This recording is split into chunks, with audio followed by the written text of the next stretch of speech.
પ્રતાપસિંહ ચુડાસમા, ધોરાજી તાલુકા ભાજપ ઉપપ્રમુખ। હું સતત 20 થી 22 વર્ષથી ભાજપ સાથે જોડાયેલો છું અને પાયાનો કાર્યકર હતો। પરંતુ જે રાજકોટ લોકસભાના ઉમેદવાર પરસોત્તમ રૂપાલા દ્વારા જે વાણીવિલાસ થયેલો એના અનુસંધાને ક્ષત્રિય સમાજ તરફથી એક જોરદાર રોષ ઊભો થયેલો છે અને ભાજપ તરફથી નારાજગી ઊભી થયેલી છે। પક્ષ પાસેથી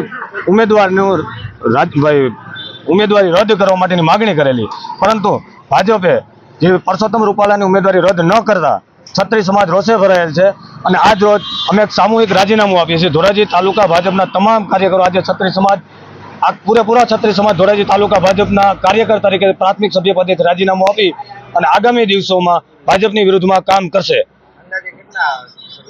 હજી અંદાજે અમારા 50 થી 60 હોદ્દા ધરાવતા કાર્યકરોએ રાજીનામા આપેલા છે।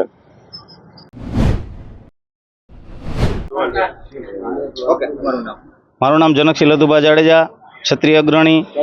આજથી 8-10 દિવસ પહેલાં અમે જ્યારે આ નોબત બની અને રૂપાલાજીએ બફાટ કર્યો અને વાણીવિલાસ કર્યો ક્ષત્રિય સમાજના આગેવાનો રાજા રજવાડાઓ વિશે, તો એના હિસાબે ક્ષત્રિય સમાજમાં ભારોભાર રોષ હોય અને તો એ રોષને હિસાબે અમે અમારી માગણી એકમાત્ર જ હતી કે તમે કોઈ પણ કારણે યા તો તમે સ્વેચ્છી કટી જાઓ યા તો ભાજપ હાઈકમાન્ડને તેને હટાવી દે।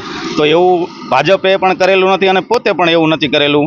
તો આજના દિવસે અમે ક્ષત્રિય સમાજે જે દિવસે મેં રાજીનામું આપી દીધું તાલુકામાંથી, તે દિવસે અમે અલ્ટિમેટ આપેલું હતું કે જો આગામી દિવસોમાં રૂપાલા એનું પોતાનું આવેદન નહીં ખેંચે તો ધોરાજી તાલુકાના તમામ ક્ષત્રિય આગેવાનો ભાજપમાંથી સામૂહિક રાજીનામા ધરી દે। તો એ નોબત આજે આવી ગઈ છે અને હજી આવેદન એનું ખેંચ્યું નથી, એટલે હવે અમને રોષ છે અને હવે ભાજપને પણ અમારા મતની જરૂર ન હોય તો અમારે પણ એની કાંઈ જરૂર નથી અને અમારે કાંઈ એવા કોઈને ખોટા ધંધા કરવા નથી।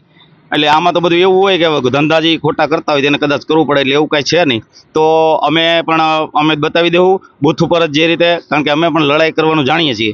તો આપણે આગામી દિવસોમાં હવે અમે ક્ષત્રિય અમારા વ્યૂહ મુજબ અને અમારા હાઈકમાન્ડે પણ એવું નક્કી કરેલ છે, અમારો પાર્ટ 2 ચાલુ થઈ ગયું છે અને હવે અમે બૂથ ઉપર ભાજપને બતાવશું।